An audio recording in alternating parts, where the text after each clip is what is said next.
زنده کردن مردگان معجزه کدام پیامبر بود؟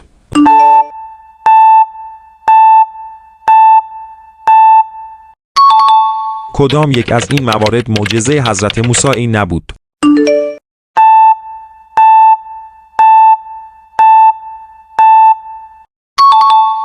لقب حضرت ابراهیم این در قرآن چیست؟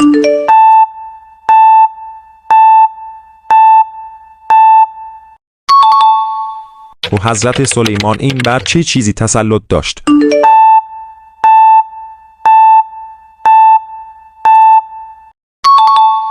و معجزه حضرت صالح این برای قوم ثمود چه بود؟